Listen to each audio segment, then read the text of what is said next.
শহর থেকে অনেক দূরে একটা মফস্বল এলাকায় রাত কাটাতে হয়েছিল অয়নকে। অফিসের কাজে গিয়ে দেরি হয়ে যাওয়ায় শেষ ট্রেনটা সে মিস করে। অগত্যা একটা পুরনো গেস্ট হাউসে তাকে উঠতে হয়। জায়গাটা বেশ নির্জন, চারপাশে বড় বড় গাছ আর ঝোপঝাড়।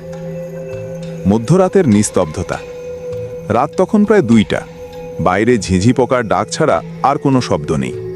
অয়ন তার ঘরে বসে ল্যাপটপে কাজ করছিল। হঠাৎ তার মনে হলো ঘরের বাইরে করিডোরে কেউ একজন হাঁটছে।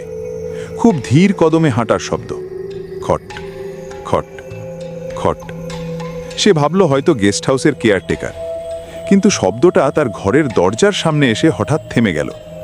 অয়ন সাহস করে দরজা খুলল, কিন্তু করিডোরে কেউ নেই। শুধু হাড় কাঁপানো একটা ঠান্ডা বাতাস বয়ে গেল তার পাশ দিয়ে।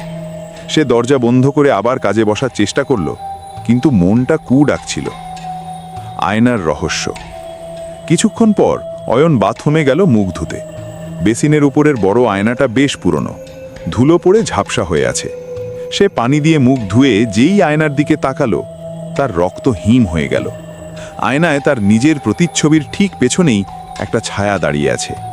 লম্বা কুচকুচে কালো একটা অবয়ব, যার কোনো স্পষ্ট মুখ নেই। অয়ন দ্রুত পেছনে ফিরল, কিন্তু সেখানে কেউ নেই। ঘরটা একদম ফাঁকা। সে আবার আয়নার দিকে তাকালো।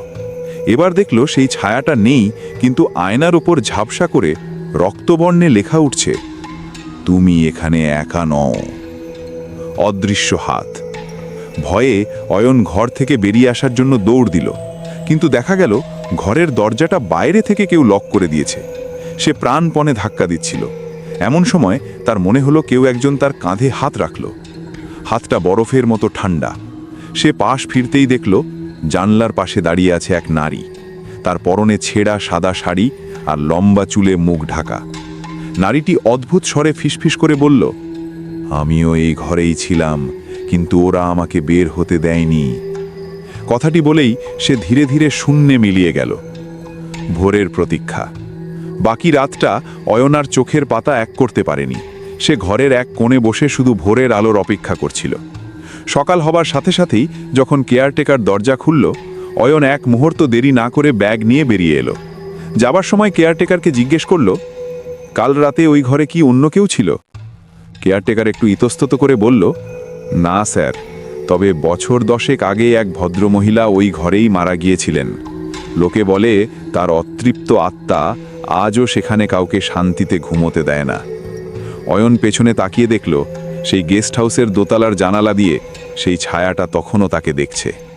সে আর পেছনে না তাকিয়ে দ্রুত স্টেশনের দিকে রওনা দিল।